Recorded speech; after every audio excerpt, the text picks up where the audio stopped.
Hi ಎಲ್ರಿಗೂ ನಮಸ್ಕಾರ. Welcome back to Smita Hosadurga YouTube channel. ಹಾಗೆ ನಾನು ಡೈಲಿ ಕುಕಿಂಗ್ ಬ್ಲಾಗ್ಗೆ ಸ್ವಾಗತ.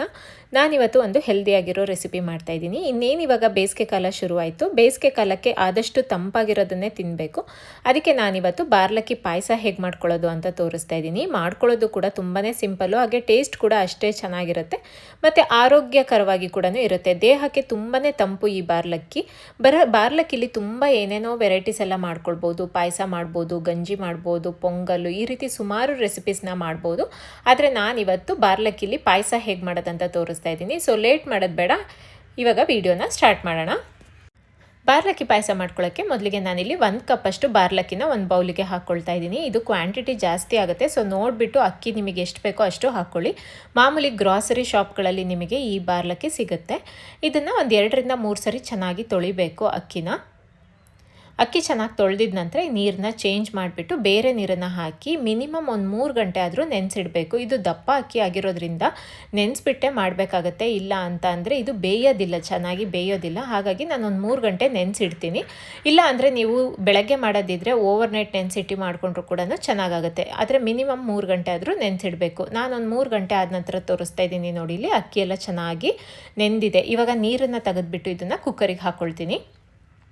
ಹಾಗೆ ಇದಕ್ಕೆ 2 ಕಪ್ಪಷ್ಟು ನೀರನ್ನು ಹಾಕ್ಕೊಳ್ತೀನಿ. ನೀರಲ್ಲಾದರೂ ಬೇಯಿಸ್ಕೊಳ್ಬೋದು, ಇಲ್ಲಾಂದರೆ ತೆಂಗಿನ ಹಾಲಲ್ಲಿ ಕೂಡ ಬೇಯಿಸ್ಕೊಳ್ಬೋದು. ನಾನು ನೀರಲ್ಲೇ ಬೇಯಿಸ್ತಾ ಇದ್ದೀನಿ, ತೆಂಗಿನ ಕಾಯಿನ ಹಾಗೆ ರುಬ್ಲಿಕ್ಕೆ ಹಾಕ್ಕೊಳ್ಳೋದ್ರಿಂದ.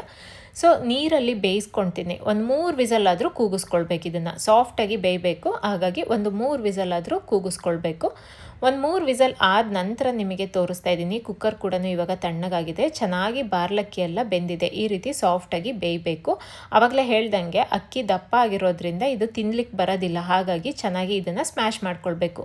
ಈ ರೀತಿ ಸ್ಮ್ಯಾಶ್ ಆದರೂ ಮಾಡ್ಕೊಳ್ಬೋದು. ಇಲ್ಲ ಅಂದರೆ ನಿಮಗೆ ಇನ್ನೂ ದಪ್ಪ ಅಕ್ಕಿ ಸಿಗ್ತಾ ಇದೆ ಅಂತ ಅಂದರೆ ಸ್ವಲ್ಪ ತಣ್ಣಗಾದ ನಂತರ ಮಿಕ್ಸಿ ಜಾರಿಗೆ ಹಾಕಿ ತರಿಯಾಗಿ ಕೂಡ ರುಬ್ಕೊಳ್ಬೋದು. ತುಂಬ ಏನು ಜಾಸ್ತಿ ರುಬ್ಕೊಳ್ಳೋದು ಬೇಡ, ಯಾಕಂದರೆ ಆಲ್ರೆಡಿ ನಾವು ನೆನೆಸಿ ಬೇಯಿಸಿರೋದ್ರಿಂದ ಬೇಗನೆ ಆಗುತ್ತೆ. ಮಿಕ್ಸಿ ಆನ್ ಆಫ್ ಮಾಡಿದ್ರೆ ಸಾಕು, ಬೇಗನೆ ತರಿಯಾಗಿ ಈ ರೀತಿ ಆಗುತ್ತೆ. ಈ ಕನ್ಸಿಸ್ಟೆನ್ಸಿಲಿ ನಾನು ಬಾರ್ಲಕ್ಕಿನ ರೆಡಿ ಮಾಡಿ ಇಟ್ಕೊಂಡಿದ್ದೀನಿ. ಇವಾಗ ಪಕ್ಕಕ್ಕೆ ಎತ್ತಿಟ್ಕೊಂಡು ಬೆಲ್ಲನ ಕರಗಿಸ್ಕೊಳ್ಳೋಣ. ನಾನಿಲ್ಲಿ 1 ಕಪ್ಪಷ್ಟು ಬೆಲ್ಲನ ತೊಗೊಂಡಿದ್ದೀನಿ. ಬಾರ್ಲಕ್ಕಿ ಯಾವ ಕಪ್ಪಲ್ಲಿ ತೊಗೊಂಡಿದ್ನೋ ಅದೇ ಕಪ್ಪಲ್ಲಿ 1 ಕಪ್ ತೊಗೊಂಡಿದ್ದೀನಿ. ಸ್ವಲ್ಪ ಸ್ವೀಟ್ ನಾನು ಕಡಿಮೆನೇ ಹಾಕ್ಕೊಂಡಿದ್ದೀನಿ. ನೀವು ಬೇಕಂದರೆ ಇನ್ನೊಂದು 1/4 ಕಪ್ಪಷ್ಟು ಸೇರಿಸ್ಕೊಳ್ಬೋದು. ಹಾಗೆ ಇದಕ್ಕೆ ಸ್ವಲ್ಪ ನೀರನ್ನು ಹಾಕಿ ಬೆಲ್ಲನ ಕರಗಿಸ್ಕೊಳ್ಳೋಣ. ಪಾಕ ಆಗೋದೇನು ಬೇಡ, ಜಸ್ಟ್ ಬೆಲ್ಲ ಕರಗಿದ್ರೆ ಆಯಿತು. ಇವಾಗ ಬೆಲ್ಲ ಕರಗಿದೆ, ಇದನ್ನು ಸೈಡಲ್ಲಿ ಎತ್ತಿಟ್ಕೊಳ್ಳೋಣ. ಈಗ ಇನ್ನೊಂದು ಪ್ಯಾನಿಗೆ 1 ಚಮಚದಷ್ಟು ಗಸಗಸೆನ ಹಾಕ್ಕೊಂಡಿದ್ದೀನಿ. ಲೋ ಫ್ಲೇಮಲ್ಲೇ ಇಟ್ಕೊಂಡು ಗಸಗಸೆನ ಒಂದು 30 ಸೆಕೆಂಡ್ ಫ್ರೈ ಮಾಡ್ಕೊಳ್ಬೇಕು. ಇದು ಚೆನ್ನಾಗಿ ಫ್ರೈ ಆಗಿದ ನಂತರ ತಣ್ಣಗಾದ ನಂತರ ಮಿಕ್ಸಿ ಜಾರಿಗೆ ಹಾಕ್ಕೊಳ್ತಾ ಇದ್ದೀನಿ. ಹಾಗೆ ಇದಕ್ಕೆ ಒಂದು 3 ಚಮಚ ತೆಂಗಿನ ತುರಿನ ಹಾಕ್ಕೊಳ್ತಾ ಇದ್ದೀನಿ. ಈ ರೀತಿ ರುಬ್ಬಿ ಬಿಟ್ಟಾದರೂ ನೀವು ತೆಂಗಿನಕಾಯಿನ ಹಾಕ್ಕೊಳ್ಬೋದು. ಇಲ್ಲ ಅಂದರೆ ತೆಂಗಿನ ಹಾಲು ಕೂಡ ಹಾಕ್ಕೊಳ್ಬೋದು. ನಿಮಗೆ ತೆಂಗಿನ ತುರಿ ಇಷ್ಟ ಆಗಲ್ಲ, ಮಧ್ಯೆ ಸಿಗಬಾರ್ದು ಅಂದರೆ ತೆಂಗಿನ ಹಾಲನ್ನು ಕೂಡ ಮಾಡಿ ಹಾಕ್ಕೊಳ್ಬೋದು. ನಾನು ಡೈರೆಕ್ಟಾಗಿ ತೆಂಗಿನ ತುರಿನ ಹಾಕ್ಕೊಳ್ತೀನಿ. ಹಾಗೆ ಒಂದು 4 ಏಲಕ್ಕಿನ ಸಿಪ್ಪೆ ಸಮೇತ ಹಾಕಿಬಿಟ್ಟು ಸ್ವಲ್ಪ ನೀರನ್ನು ಹಾಕಿಬಿಟ್ಟು ಈ ರೀತಿ ನುಣ್ಣಗೆ ರುಬ್ಕೊಂಡಿದ್ದೀನಿ. ಇವಾಗ ಬೇಯಿಸಿ ಸ್ಮ್ಯಾಶ್ ಮಾಡಿ ಇಟ್ಕೊಂಡಿದ್ವಲ್ಲ ಬಾರ್ಲಕ್ಕಿಗೆ, ಆ ಬೆಲ್ಲ ಕರಗಿರೋ ನೀರನ್ನು ಸೋಸ್ಬಿಟ್ಟು ಹಾಕ್ಕೊಳ್ತೀನಿ. ಹಾಗೆ ರುಬ್ಬಿಟ್ಕೊಂಡಿರೋ ಕಾಯಿ, ಏಲಕ್ಕಿ, ಗಸಗಸೆನ ಕೂಡ ಹಾಕ್ಕೊಳ್ತಾ ಇದ್ದೀನಿ. ಇದಕ್ಕೆ ಸ್ವಲ್ಪ ಮಿಕ್ಸಿ ಜಾರಿಗೆ ನೀರನ್ನು ಹಾಕಿಬಿಟ್ಟು ಹಾಕ್ಕೊಳ್ತಾ ಇದ್ದೀನಿ. ಇವಾಗ ಮಿಕ್ಸ್ ಮಾಡ್ಕೊಂಡು ನೋಡಿ, ನಿಮಗೆ ಕನ್ಸಿಸ್ಟೆನ್ಸಿ ತಿಕ್ ಅನಿಸಿದ್ರೆ ಒಂದು ಸ್ವಲ್ಪ ಇದಕ್ಕೆ ನೀರನ್ನು ಸೇರಿಸ್ಕೊಳ್ಬೋದು. ನಾನು ಒಂದು 1/4 ಲೋಟ ಇದಕ್ಕೆ ಮತ್ತೆ ಎಕ್ಸ್ಟ್ರಾ ನೀರನ್ನು ಸೇರಿಸ್ಕೊಳ್ತೀನಿ. ಯಾಕಂದರೆ ಕುದ್ದಿದ ಮೇಲೆ ಸ್ವಲ್ಪ ಗಟ್ಟಿ ಆಗುತ್ತೆ ತಣ್ಣಗಾದ್ಮೇಲೆ. ಸೊ ಒಂದು ಸ್ವಲ್ಪ ಇಲ್ಲಿ ತೆಳು ಕನ್ಸಿಸ್ಟೆನ್ಸಿಲೇ ಮಾಡಿಕೊಂಡ್ರೆ ಚೆನ್ನಾಗಿರುತ್ತೆ.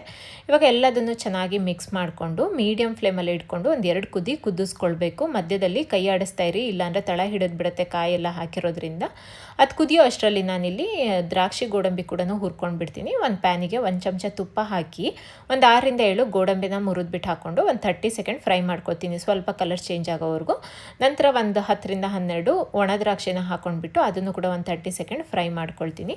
ಇಲ್ಲಿ ಪಾಯಸ ಕೂಡ ಕುದಿ ಬರ್ತಾ ಇದೆ ನೋಡಿ. ಇಲ್ಲಿ ಇವಾಗ ತುಪ್ಪದಲ್ಲಿ ಕರೆದಿರೋ ಅಂಥ ದ್ರಾಕ್ಷಿ ಗೋಡಂಬಿನ ಹಾಕಿ ಚೆನ್ನಾಗಿ ಮಿಕ್ಸ್ ಮಾಡಿಕೊಂಡ್ರೆ ಟೇಸ್ಟಿಯಾಗಿರೋ ಹಾಗೆ ಹೆಲ್ದಿಯಾಗಿರೋ ದೇಹಕ್ಕೆ ತಂಪಾಗಿರೋ ಬಾರ್ಲಕ್ಕಿ ಪಾಯಸ ರೆಡಿ ಆಗುತ್ತೆ. ಸೇಮ್ ಗೋಧಿ ಪಾಯಸ ಇರುತ್ತಲ್ಲ, ಗೋಧಿ ಪಾಯಸ ಯಾರಿಗೆಲ್ಲ ಇಷ್ಟ ಆಗುತ್ತೆ ಅಂತ ನಾನು ಕಮೆಂಟ್ ಸೆಕ್ಷನಲ್ಲಿ ಕಮೆಂಟ್ ಮಾಡಿ.